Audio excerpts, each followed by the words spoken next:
Continuando con la lista de oradores, tiene para el diputado Pablo Abdala. Señor presidente, empiezo por hacer una referencia a algunos comentarios que se han hecho en los últimos instantes en el marco de este debate, pero que me parece imprescindible despejar.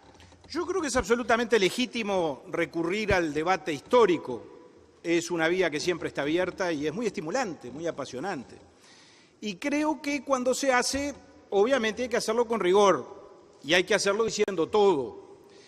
Y creo que también cuando hacemos eso, es lógico que nos enfrentemos en el sentido democrático, las distintas bancadas que estamos aquí representadas en el ámbito de la Cámara de Representantes, a los efectos de cada una defender su posición y su verdad histórica, sobre la base, señor presidente, de que yo entiendo que nadie tiene la verdad encerrada en un puño, y que todos cometimos aciertos y cometimos errores, y que no todo lo malo vino en el 2005, ni todo lo bueno o lo malo aconteció en el país antes de ese momento histórico. Ahora, cuando al debate histórico vamos, tenemos que decir todo.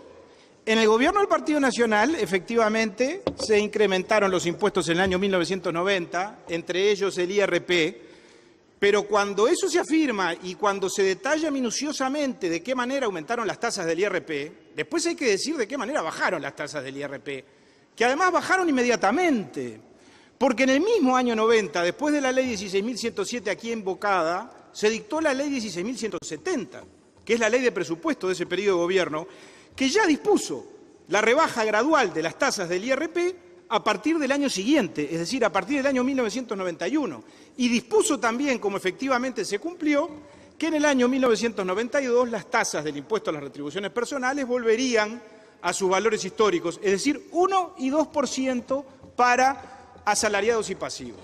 Entonces, repito, creo que tenemos que decir todo, pero además, señor presidente, a la hora del debate histórico, yo creo que el tema sigue siendo, en eso de enfrentarnos unos con otros democráticamente, ¿cómo hacemos para enfrentar al frente con el frente?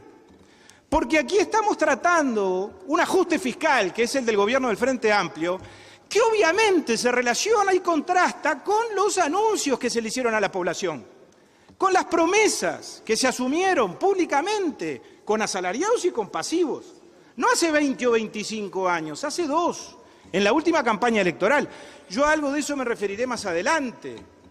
Pero aquí sí se puede decir que este ajuste fiscal que grava retribuciones y pasividades, retribuciones de activos y de pasivos, es como un clavel del aire, cayó del cielo, porque en la campaña electoral a quienes son contribuyentes de estos impuestos, no solo no se les anunció que esto iba a ocurrir, sino que se les dijo que iba a ocurrir lo contrario. El actual presidente de la República dijo que las condiciones del país eran suficientes como para subir el mínimo no imponible del IRPF y para introducir nuevas deducciones y aumentar el valor de las ya existentes. Entonces, eso no forma parte del análisis. Yo estoy tentado de pensar, señor presidente, que la bancada de gobierno encuentre una especie de huida al pasado cuando nos propone este debate de los años 90, del ajuste fiscal del gobierno del doctor Lacalle, del gobierno del doctor Sanguinetti, y lo comprendo. Pero lo que hay que entender también es que para huir al pasado, inexorablemente uno se enfrenta con su propio pasado. Y el frente por lo tanto, encuentra con su pasado reciente, que es el que acabo de decir, el que viene del año 2014 y después del 2015, porque en el 2015 también ratificaron lo que ahora, sin embargo, están contradiciendo por la vía de los hechos. Dicho esto, señor presidente, yo también quiero agradecerle a los secretarios de la comisión por el trabajo que desarrollaron durante todo este tiempo, por todo el apoyo que nos dieron a los legisladores que intervinimos en el análisis de la rendición de cuentas, a los funcionarios en general, incluyo en este concepto al cuerpo de taquígrafos, y a todos los funcionarios, no quiero hacer distinciones que pueden ser injustas, que nos asistieron durante este tiempo de trabajo intenso. Hago mías, por supuesto, las expresiones del señor diputado Gandini, que fue miembro informante en minoría en representación del Partido Nacional y que creo nos representó a todos de la misma forma que los legisladores del Partido Nacional que lo sucedieron en el uso de la palabra en cuanto a definir la conducta de nuestro Partido Nacional o la visión de nuestro partido con relación a esta instancia importante de la vida del país. Creo que estamos frente a un debate, señor presidente, que por primera vez en muchos años, por lo menos desde que yo soy legislador, es más político que presupuestal. Es un debate presupuestal, obviamente, porque es una rendición de cuentas que incluye un ajuste presupuestal, pero que tiene, me parece que ha quedado claro a lo largo de esta discusión, un contenido político y una connotación política muy clara, muy evidente. A mí me parece que en el trasfondo de esto, señor presidente, y tiene que ver con algo de lo que dije antes, el debate está oscilando entre la mentira y la irresponsabilidad. Yo creo que aquí se ponen en tensión la previsibilidad o imprevisibilidad de los hechos que acontecieron en materia económica, se pone en tensión la propia honestidad del gobierno a la hora de hablarle a la población antes y después de las elecciones, y esto le digo con sentido clínico, yo no estoy anticipando temperamento alguno en cuanto a atribuirle intenciones en un sentido o en otro al actual gobierno, pero hasta la propia soberbia gubernativa y la humildad republicana como concepto genérico creo que se terminan colando, señor presidente, también en este debate. El señor ministro Astori, cuando compareció a la comisión a presentar el proyecto de ley de rendición de cuentas, dijo algo que a mí me parece muy elocuente y lo dijo cuando estaba redondeando su presentación. Y conociendo su personalidad llama mucho la atención, por alguna razón tuvo la necesidad de hacerlo. Dijo, hemos actuado de buena fe, pusimos al servicio de nuestras previsiones y propuestas de medidas los conocimientos que humildemente teníamos. Quiero que tengan por seguro que sobre la base de lo que he dicho y de esa conducta de buena fe que procuramos tener siempre, estábamos absolutamente convencidos de la propuesta. Aquí no hubo, no hay ni habrá intencionalidad alguna de ocultar la realidad, tergiversarla, modificarla o de presentarla distinta para lograr fines políticos partidarios. Eso lo niego rotundamente y le pido a todos ustedes, particularmente a los legisladores de la oposición, que acepten esta afirmación. Estas palabras dichas por el ministro Astori en el actual contexto tienen un valor muy importante, porque esto es parte de la novedad. El ministro Astori nunca se refería en estos términos ni hacía este tipo de actos de contrición cuando comparecía al Parlamento a presentar las normas presupuestales, sin ninguna duda. Entonces, yo repito, como creo que este debate no puede perder nivel, yo tengo el deber de creerle al ministro Astori cuando el ministro dice eso. Ahora, también me pregunto después, si entonces aquí no hubo una mentira, ni hubo mala intención, ¿qué fue lo que pasó? ¿Qué fue lo que se interpuso? ¿Fue la imprudencia? ¿Fue la impericia? ¿Fue el error excusable, el error inexcusable? ¿Fue la culpa? ¿Hubo caso fortuito? ¿Hubo fuerza mayor? ¿Hubo un poco de cada una de estas cosas? Señor presidente, yo aquí sí lo afirmo contundentemente, para nosotros por lo menos lo que hubo fue una gran imprudencia y sin ninguna una duda, una dosis de error inexcusable, absolutamente incuestionable. Porque nosotros estamos frente a la crisis de un modelo. Aquí se ha pretendido poner esto en términos de un modelo alternativo, que es el que se ha venido impulsando desde el 2005. Y yo creo que hablar de modelo es un poco ambicioso, pero por lo pronto entiendo que lo que se ha confirmado es que lo que nosotros denunciábamos como un mal diseño presupuestal, que se viene ensayando claramente frente al cambio de la circunstancia económica y ante el advenimiento de un proceso de desaceleración en materia económica, bueno, ese modelo o esa estructura presupuestal o ese diseño claramente fracasó. Y para demostrarlo, señor presidente, podríamos remontarnos a antecedentes que vienen del 2005 para acá, pero yo me voy a remontar al más reciente, al de la discusión presupuestal del año pasado, del año 2015, cuando el ministro vino a presentar la ley de presupuesto. Ya nos habló de que había problemas macroeconómicos, un déficit estructural del 4%, estancamiento en la inversión, caída en las exportaciones, caída de precios de las exportaciones nacionales, impacto en el mercado de trabajo.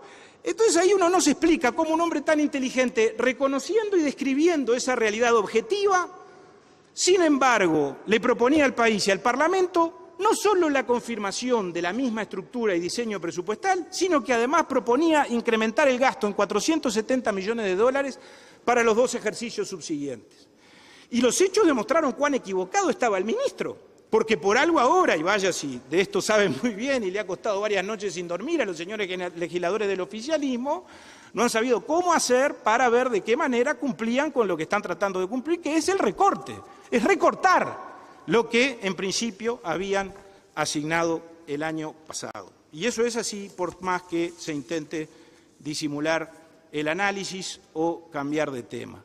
Y yo creo que este escenario ya se advertía en la campaña electoral, señor presidente, Porque en la campaña electoral ya había caído el valor de los commodities, ya era menor el flujo de capitales en el país, había caído el consumo, la balanza de pagos, las exportaciones eran menores, es decir, había un menor dinamismo económico. La trayectoria del déficit entre el 2013 y 2014 era absolutamente elocuente. El déficit pasó del 2,3 al 3,5, es decir, creció un 50% del año preelectoral al año electoral, porque el preelectoral es el anterior al año de las elecciones nacionales. Y sin embargo, señor presidente, a pesar de que ahora el gobierno intenta, como viene intentando desde hace tiempo, refugiarse en los pronósticos de los organismos internacionales, esta era una realidad que todo el país sabía y que los analistas reconocían y describían y denunciaban. Y sin embargo, en campaña electoral hubo promesas, muchas promesas, desde tablets para los jubilados hasta disminución de las rapiñas en un 30%, el 6% para la educación que no han cumplido y no van a cumplir por razones obvias, porque a la educación en lugar de darle más recursos se los están recortando, y rebaja de impuestos, como dijimos recién, particularmente de los que pagan los trabajadores y los pasivos. El ministro dice que no se mintió, y repito, yo le sigo creyendo, porque yo tengo el deber de creerle, inexorablemente. Por supuesto hay que hacer un acto de fe muy grande a la hora de no creer o de no concluir que el ministro no fue sincero en sus acertos y en sus dichos. Pero más allá de si mintió o no, y repito, yo no lo acuso de mentiroso, creo que está claro que no hay causa de justificación ninguna para lo que se hizo, en el momento que se hizo y en función del concepto que yo acabo de describir. ¿Cuál fue la respuesta frente a esta realidad, señor presidente? Bueno, suba de impuestos, como ya dijimos, el IRPF, el IAS, que ahora lo han retirado porque es notoria la inconstitucionalidad de su inclusión en una ley de rendición de cuentas, por más que el diputado Asti diga que ellos están convencidos de que el impuesto es constitucional, de que está muy bien ponerlo en la rendición de cuentas, pero después no sé por qué entonces lo desglosan y lo sacan. Es inconstitucional porque claramente la Constitución, en la disposición transitoria que hoy invocaba el diputado Conrado Rodríguez, dice que esto no se puede hacer. Y como el temor es que cualquier jubilado o pensionista que vea aumentado el impuesto de asistencia a la seguridad social vaya a la Corte y obtenga una sentencia favorable, cosa que sería previsible que ocurriera, prefirieron retirarlo. Y el otro componente es el recorte del gasto social, que aquí sobre eso se ha hablado y se ha hablado mucho y capaz que si nos da el tiempo algo nosotros también decimos. Ahora, hay que hablar del tema de los impuestos, señor presidente, y hay que hablar del IRPF porque este es un debate político y yo creo que ahí hay connotaciones que tienen que ver hasta con la propia ética política a la hora de las promesas electorales y a la hora de los compromisos que se asumen ante la población, sobre todo en los momentos en que la población decide sobre el futuro político del país. En los últimos días parece que el IRPF no viniera en la rendición de cuentas porque, claro, la bancada de gobierno se enfrascó en una discusión que tuvo ribetes casi violentos, por lo menos desde el punto de vista ideológico y desde el punto de vista conceptual. Se coló en las últimas horas de la discusión en comisión este tema tan polémico de las universidades privadas y entonces el eje de la discusión se trasladó hacia esos asuntos. Ahora, el aumento de impuestos sigue estando donde está y, por supuesto, lo van a sufrir los trabajadores y los pasivos. Que el aumento del IRPF está muy lejos, señor presidente, de ser un aumento inocuo. Es un aumento muy severo, porque afecta a los trabajadores que ganan 33.000 pesos y más. Porque si bien las tasas suben a partir de los 50, todos sabemos y sabemos bien que las deducciones se recortan a partir de los 33.000 pesos. Y estamos hablando de gente de trabajo, porque el que gana 40.000 pesos de repente los gana porque se desloma y porque tiene más de un trabajo, y tiene dos, y entre los dos logra totalizar un ingreso de 40 o de 50, y a ese le estamos aumentando los impuestos. Yo creo que las cosas hay que llamarlas por su nombre. Se dijo bien aquí, lo dijo el diputado Tabaré Viera, que esto puede estar afectando el principio de igualdad, ha habido opiniones jurídicas en ese sentido. El recorte de las deducciones claramente afecta y fundamentalmente a aquellos hogares que tienen una composición de mayor cantidad de hijos, es así. Porque deducciones que hoy pueden llegar hasta el 20%, ya se dice de antemano que van a llegar hasta el 8%. ¿Y cómo hace un contribuyente para incrementar los conceptos que le permitan deducir el impuesto a la renta? Y bueno, si tiene más hijos va a tener más conceptos para agregar a la cuenta y por lo tanto para después deducir los impuestos. Ahora no lo va a poder hacer más porque se topean las deducciones y se desnaturaliza el impuesto. Porque se suponía que uno de los principios de la reforma tributaria era la equidad. ¿Y la equidad por qué? Porque el impuesto era progresional. Pues ahora deja de ser progresional, señor presidente, y deja de ser progresional, entre otras cosas, precisamente por esta disminución o tope, o como se lo quiera llamar, de las deducciones, y cada vez más es un impuesto que grava los ingresos, y que grava los ingresos brutos, y que no reconoce, por lo tanto, la realidad de la gente ni la realidad de las familias. Y yo sé que bueno, que esto puede ser motivo de cierta crispación, pero acá se tiene que explicar en algún momento, más allá de si se mintió o no, ¿por qué se le dijo a la población un mes antes de votar que iban a elevar el monto mínimo no imponible? Lo dijo el presidente de la República en una actividad que se desarrolló en la Torre de Antel en septiembre del 2014. Cuando los indecisos están resolviendo a ver qué van a hacer, cuando hay mucha gente que está empezando a mirar el episodio electoral para resolver su comportamiento político. Y dijeron que iban a agregar deducciones por concepto de las cargas sociales del personal doméstico, por concepto del alquiler para los jubilados, que no tienen ninguna deducción, por supuesto, o del pago de una casa de salud. Yo aquí tengo un reportaje del señor presidente de la República y no tengo más remedio que traerlo a colación, señor presidente. El 5 de septiembre, a menos de 60 días de las elecciones nacionales, de la primera vuelta electoral, el periodista le pregunta, ¿está planteada una ampliación de las deducciones del impuesto a la renta? Y contesta el doctor Vázquez, sí, está planteada. Vemos que hay margen para aplicar más deducciones a los uruguayos para ir bajando su carga impositiva. Y le repregunta entonces el cronista, ¿se haría ampliando los conceptos por los cuales se deduce o aumentando los montos? Las dos cosas, contestó el actual presidente de la República. Buscar nuevos elementos para deducir y también revisar los montos, etcétera. Bueno, tengo más declaraciones aquí, también del vicepresidente de la República, pero yo sé que esto puede ser un motivo de crispación, repito, en el marco de este debate, y no es mi intención, señor presidente, provocar ningún tipo de consecuencia de esa naturaleza. Dicho esto, uno se pregunta, bueno, no se mintió, nadie tuvo el interés de hacerle daño a la población. Ahora, si es así, frente a la evidencia de lo que vino después, ¿no se debió por lo menos pedir perdón? Frente a esos anuncios que se hicieron en el 2014 y lo que estamos votando hoy, en ningún momento, más allá de ese acto de contrición, que yo diría es bastante tímido frente a la realidad que estamos describiendo del ministro Astori hace pocas semanas, el presidente de la República, el ministro de Economía, alguien en nombre del gobierno no debió haberle dicho a la gente que la intención no era confundir ni engañar, y capaz que todos lo hubiéramos creído. Porque el argumento de que el incremento del IRPF lo pagan los menos, se cae solo. Y se cae solo por esto. A partir de la aprobación de esta norma, todos los trabajadores que pagan IRPF van a pagar más IRPF. Porque el que está en el mínimo no imponible, el que gana 23 o el que gana 30, estaba esperando que le eliminaran el pago del impuesto, y no se lo eliminaron. Entonces nadie le va a explicar a ese ciudadano que de pronto terminó definiendo su comportamiento electoral por los anuncios, ni más ni menos, no de una figura de reparto, de segunda o de tercera línea del partido de gobierno, del candidato a la presidencia de la República. Entonces, el argumento de que aquí van a pagar nada más que aquellos que ganan más de tanto o cuanto, y por lo tanto que son una minoría, no es un argumento legítimo, no hay autoridad para plantear las cosas en esos términos, señor presidente, salvo, repito, que se asuma, no la mentira, el error, la confusión, la falta de previsión, la imprevisibilidad, la impericia, no sé cómo llamarlo, y por lo tanto que a la población se le diera una explicación. Porque, cuidado que también hay un ajuste que no viene en la rendición de cuentas y que tiene que ver con los trabajadores y tiene que ver con los asalariados, que es paralelo a esto de incrementar los impuestos al trabajo. Y es el tema de la negociación colectiva.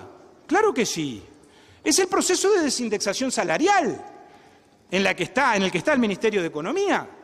Eso también es una forma de ajustar, y no lo digo yo, lo dice el PIT-CNT. ¿Es así o no es así? Hay legisladores que están presentes en esta sala, y yo creo que sería de mal gusto leer sus declaraciones, pero las tengo aquí, que han reconocido esta realidad en toda su magnitud. Objetivamente hablando, esto es de esta manera. El PIT-CNT hizo un paro general y ha dicho, después de llevar adelante ese paro general, que hubo 1 millón de trabajadores que se manifestaron en contra de esta política salarial que el gobierno del Frente Amplio terminó ratificando en los últimos días. El propio PIT-CNT analiza hoy una campaña de recolección de firmas en contra del mantenimiento de estas pautas salariales. No estoy haciendo comentarios ni adjetivando, estoy describiendo hechos. Y francamente, señor presidente, a mí a esta altura me resulta absolutamente insostenible que el ministro de Trabajo y Seguridad Social, Ernesto Murro, siga en su cargo. Porque todos sabemos que el ministro Murro está absolutamente en contra del mantenimiento de estas pautas salariales. ¿Es así o no lo es? ¿Estoy especulando? ¿Estoy construyendo teorías que no tienen sustento? No, me estoy remitiendo a las afirmaciones del propio ministro Murro, que con relación a un tema central de su cartera, como es la política salarial, deja que los dictados de la política salarial vengan del Ministerio de Economía y se prosterna frente a ese tipo de definiciones. Prosternarse quiere decir arrodillarse. Y es lo que, no aclaro por las dudas, porque además me parece que este otro término puede ser bastante más gráfico, pero dicho con enorme respeto hacia el ministro Murro, me parece que esto también es objetivamente así. El Instituto Cuesta Duarte ha dicho que ya hay 13 sectores de la vida laboral que están perdiendo salario real.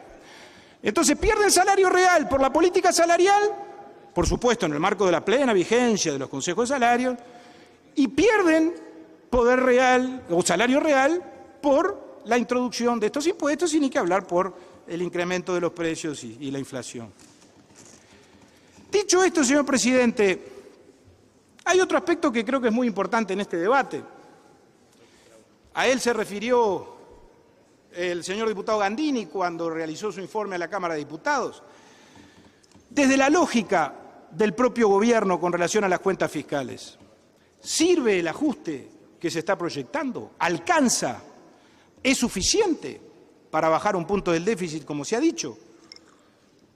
Mire, para nosotros no, porque este ajuste en su totalidad, que son esos 475 millones de dólares, esa era la cifra original, equivale a un punto de déficit, pero hay que financiar los incrementos presupuestales que no se recortan y que vienen de la ley de presupuesto. Esto el ministro Astori y el equipo económico no supieron contestarlo a cabalidad el 28 de junio cuando comparecieron a la comisión. Y lo que nos llama mucho la atención es que los organismos internacionales a los que con tanta frecuencia recurre el señor ministro de Economía también son bastante contradictorios a la hora de analizar esta situación. El Fondo Monetario, por ejemplo, ha dicho que el ajuste fiscal que está impulsando el gobierno del Uruguay es adecuado, que aplaude el ajuste fiscal del gobierno del Frente Amplio y que después recomienda bajar la inflación. Más o menos esas fueron las declaraciones que hizo el jefe del Departamento para el Hemisferio Occidental del FMI, el señor Werner, de visita a nuestro país, y que aplaudió, ese fue el término que utilizó, las medidas que impulsó el gobierno en materia fiscal. Pero la agencia Moody's, sin embargo, que hace poco tiempo cambió la perspectiva de la deuda uruguaya, no es tan convincente, o más bien es un poco escéptica, y ha dicho que va a ver qué pasa, que las medidas de consolidación fiscal van a ser desafiadas por la debilidad económica o macroeconómica, que la calificación a la baja está hecha, la de Moody's, por el hecho de que las medidas de consolidación se queden cortas, eventualmente pueden llegar a quedarse cortas. Y lo que nos llamó poderosamente la atención también, y se lo preguntamos al ministro Astori cuando compareció el 28 de junio, es que esta agencia, esta certificadora de riesgo, emitió un comunicado, que no es algo muy frecuente, pero un comunicado para revelar una conversación privada que mantuvo con el equipo económico. Y en ese comunicado dijeron que el gobierno estaba comprometido a tomar nuevas medidas de ajuste fiscal en caso de que el crecimiento económico fuera más débil a lo esperado. Moody's indicó que las autoridades han manifestado su compromiso de realizar nuevas medidas de consolidación fiscal en el caso de un crecimiento económico más débil de lo esperado.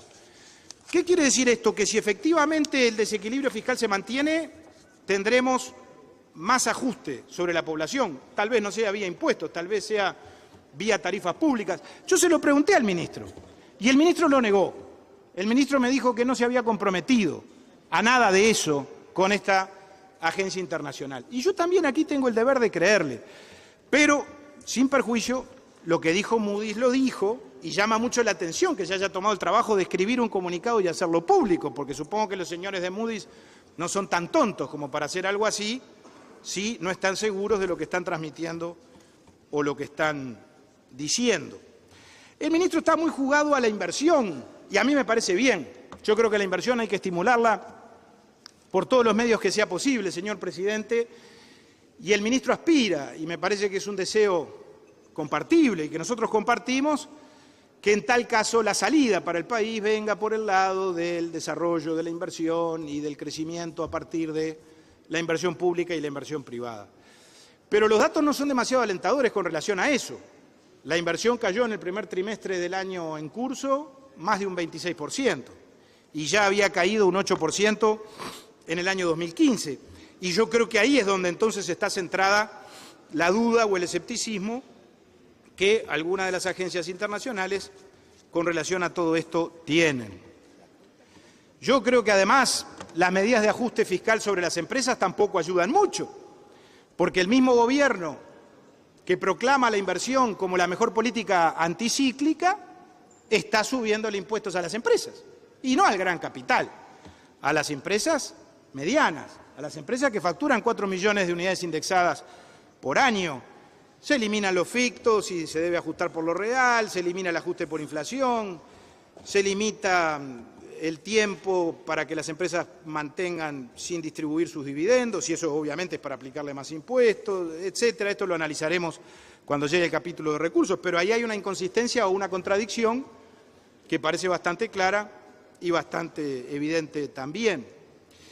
Y en cuanto al recorte del gasto social, señor presidente, yo quiero adelantar que la propuesta alternativa o el artículo sustitutivo que se votó del artículo 6º de la Constitución, del proyecto de rendición de cuentas, no solo viola la Constitución, sino que además realmente es una ficción que con relación a esto se está promoviendo. No es cierto que la bancada de gobierno haya logrado salvar el presupuesto de la UDELAR o el presupuesto de ACE. No lo es. ¿Por qué razón? Porque establecen la excepción en el artículo, pero después le dicen al Poder Ejecutivo que tiene que conseguir la plata y le encomiendan encontrar los recursos de algún lugar del presupuesto. Eso es una inconstitucionalidad mayúscula, porque el artículo 215 de la Constitución dice claramente que es el Parlamento el que tiene que reasignar, asignar o reasignar. Esto como que hubieran desglosado el artículo 6 y se lo hubieran mandado al gobierno para que legisle, para que sea el Ministerio de Economía el que resuelva cómo queda el artículo 6. Es más o menos lo mismo, señor presidente. No nos hagamos trampas al solitario. Esto es lo político sobre lo jurídico. Esto es solucionar un problema interno de la bancada del Frente Amplio, que es de la bancada con su propio gobierno, como todo el país lo vio, pero en definitiva termina convirtiéndose en un conflicto de poderes, porque le estamos arrancando potestades que le corresponden al Parlamento y se las estamos atribuyendo al Poder Ejecutivo para que sea el Poder Ejecutivo el que, en última instancia, vea de qué lugar obtiene los recursos. No es serio, señor presidente. Yo respeto enormemente a los colegas que firmaron ese sustitutivo y sé que son gente seria. Yo no quiero agraviarlos, pero no es seria la solución. Entiendo el estado de urgencia o de desesperación en el que probablemente se encontraran. Y si mañana el ministro Astori no cumple con la encomienda, ¿qué hacemos? ¿Quién lo interpela? ¿Lo interpela a la bancada de gobierno, que fue la que planteó esta alternativa, o lo interpela a la oposición? Antecedentes ya hay en este sentido, Que se acuerde la bancada de gobierno cuando, con relación al Poder Judicial, inventaron una suerte de artilugio jurídico similar a este y le dijeron al Poder Judicial que buscara los recursos de algún lado para crear un tribunal de apelaciones y para crear el Departamento de Derechos Humanos. Por supuesto, no se hizo. No se hizo no solo porque la disposición fuera inconstitucional, no se hizo porque el Poder Judicial no tenía la posibilidad material de hacerlo. Y yo creo que el Poder Ejecutivo y el Ministerio de Economía, frente a esto que se está promoviendo, veremos qué pasa en el Senado, se va a encontrar sin duda con la misma situación. Por lo tanto, señor presidente, estas eran las consideraciones políticas que nosotros queríamos realizar. Yo creo que más allá de plantear esto en términos de década perdida o ganada, que siempre es un debate antipático y tal vez muy simplificador de la realidad, y ya termino, lo que nos debe quedar como preocupación profunda es que todo esto y la política presupuestal fracasada y el gasto, por lo tanto, llevado adelante en forma irracional, que ha generado este problema de financiamiento y de desequilibrio fiscal, es muy lamentable que no tenga el correlato de una realidad social mejor que la que tenemos. Porque la pobreza bajó, y de esto lo vamos a discutir después, pero en el Uruguay aumentó la inclusión, como lo acaba de probar el Programa de Naciones Unidas para el Desarrollo. Y hoy se invocaba, lo hacía la diputada Bianchi, un informe reciente del Ministerio de Desarrollo Social según el cual la mayoría absoluta de los ciudadanos del Uruguay tienen varias necesidades básicas insatisfechas. Evidentemente una cosa no cierra con la otra. Si estamos frente a la caída o al fracaso de un modelo, el modelo fracasó. Si es una estructura presupuestal que ya no se sostiene, será eso. Lo que sí sabemos es que esto le genera inexorables dificultades al país y creo que esas dificultades se acrecientan porque el Gobierno, que es el responsable de asumirlas y resolverlas, no reconoce la realidad tal cual es. Gracias, presidente.